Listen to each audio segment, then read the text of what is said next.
people will implore their limiting beliefs onto you. In that moment, you might take that limiting belief and you might ingrain it, and you might think, this is my story now. I have accepted other people's limiting beliefs without me knowing it. Because as you're growing up till the age probably of like 21, 22, you get to a point in your life and you're like, okay, I'm here now. It's like, what do I do now? Now what ends up happening is that we come to this question of, it's not enough. The awareness is this. The awareness is, what are the words that you keep telling yourself? Like, what do you keep repeating to yourself over and over again? What is a pattern that you keep falling into? Because I know with me, one of the patterns was I used to deal with anxiety and depression. And I think as I was coming out of that, I see that there were moments where my state was, where I was down, where I was depressed. I think my experience and how I was interpreting life was actually being influenced by how I was thinking, but what I was telling myself. And so what happens when you keep on saying not enough? It comes to this like realization of this click. Like when you become aware that you keep repeating a certain language that's actually negative, you will start to realize that you will embody what you're saying. If you didn't know this, words have power. You know, you can read it in Proverbs. Proverbs is a book in the Bible. And in Proverbs, it really states how significant words are. In every endeavor of your life, you're going to be communicating. You're going to be communicating through your body. You're going to be communicating with your feelings. You're going to be communicating with your thoughts.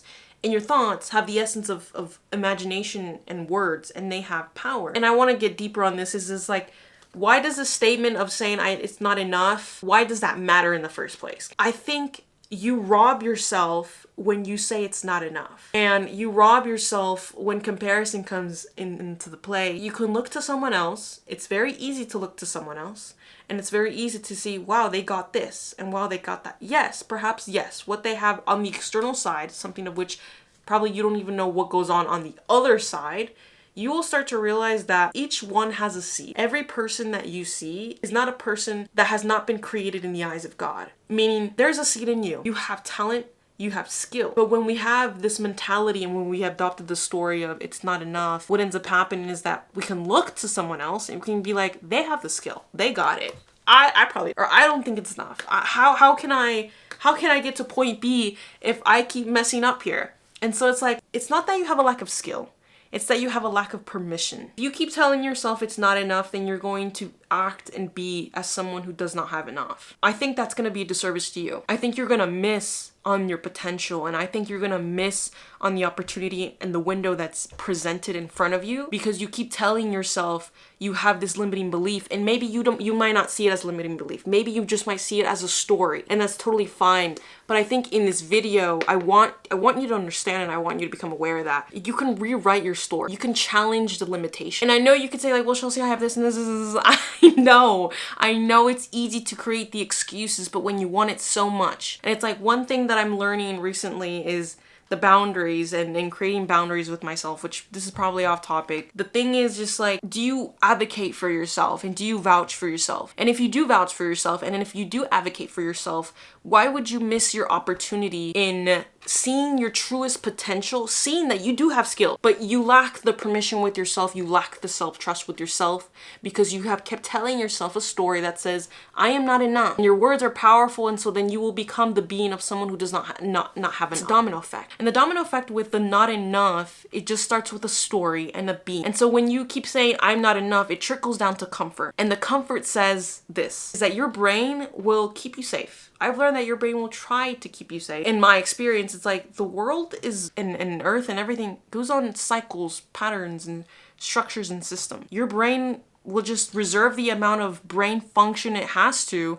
so you will keep repeating the same thoughts. You'll keep repeating the same patterns, the same activities. If you don't put into question, is this actually what I want? I've been in the situation where I've gotten opposition, and I've been in the situation where I really had to question whether it's my potential or it's my comfort. As someone who has done and gone through the journey that I want to advocate for you, is that choose your potential. Comfort or potential. If you choose comfort, then I know it's going to be a sacrifice. But why would you do that if you know that there's so much in it? And I think settling for less becomes a part of your belief. That's why if we go back to the limiting beliefs that you might have, oftentimes those limiting beliefs make you settle for less because you believe it so much that in essence, when you think of something greater than you will start to question it, and you can be like, there is no way I can possibly do that. And I'm going to tell you, yeah, there is a way you can do that.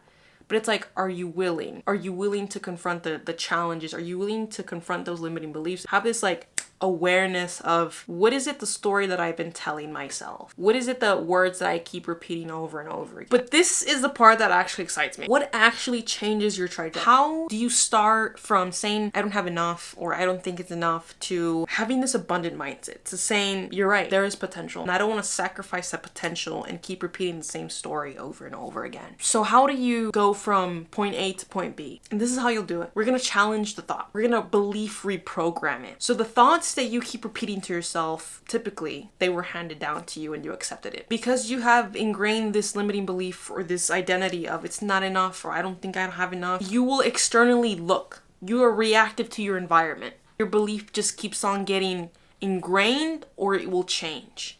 And so you can make the decision of I can continue to react to my environment.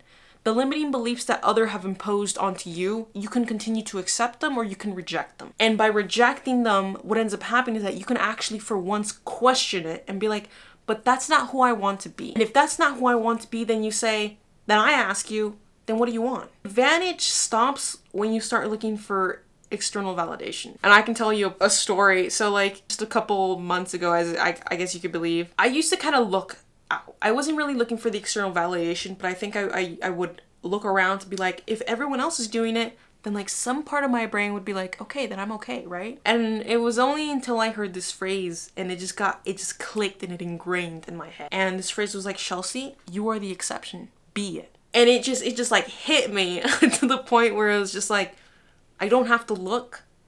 And it's so freeing. I don't have to look like, are someone else creating the way they're creating, or maybe I should create the way I should. Yeah, no. Because one of the advantages that people have that rewrite their story is this. They question what the life gives them. Have the audacity to question the limiting belief that people decide to hand to you. Because in the same way, if you accept the limiting belief, they couldn't care less. And so I want to ask you, I want to challenge you to question the beliefs that others have given you. And I say this because I've been in the crossroads where people have given me their limiting beliefs and I was left alone with those limiting beliefs and it was so hurtful. But one thing I've realized is that I questioned it and I was like, but that's not me. And I don't see why I can. And so question the limiting beliefs that get handed down to you. Also, when it comes to rewriting your story and replacing limiting beliefs and acknowledging these limiting beliefs, it really also comes about replacing your language. I know that can be tricky because you're so used to a specific language. And what I mean by language, I mean the words that you're choosing to describe yourself or the words that you're choosing to identify yourself with. Like I am lazy, or I am doing this, or you're basically owning the identity when you say I am X, I am this, I am that.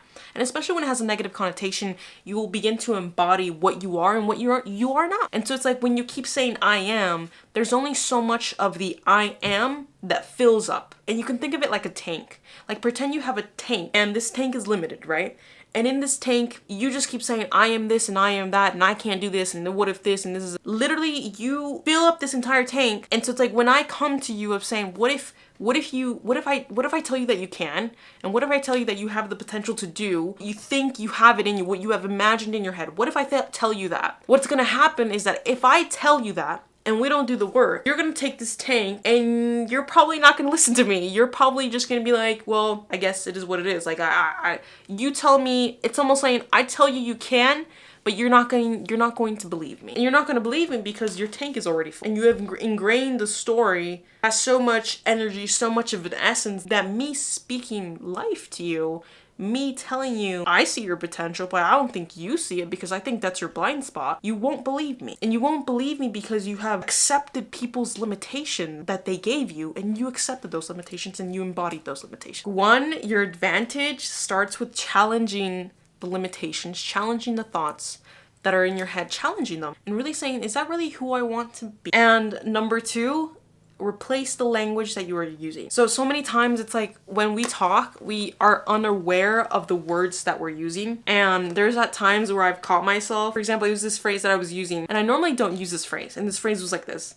This phrase was like, you're gonna make me sad. And I'm like, I've never used that phrase, but for some reason I decided to use this phrase hoping that I would convince the person to like stop doing what they're doing. And I was like, whoa, like I caught myself instantly. And I was like, whoa, you can't. The statement of you made me, people can't make you. You give them the permission if they can or they cannot. The second, your advantage point of turning this I can't or I don't think I can do this is to first find your vantage point of saying you can't. The moment you decide to replace what if I can't do this is the moment where your life actually starts to turn around, where your life actually starts to click. And for once, you start to realize that you can experience life much more differently when you let go of limiting beliefs. That is it for this video, guys. If you guys enjoyed and liked it, feel free to subscribe and also comment down below what are some challenges or limiting beliefs that you are challenging after watching this video. I would love to hear. Anyways, I'll see you guys in my next one.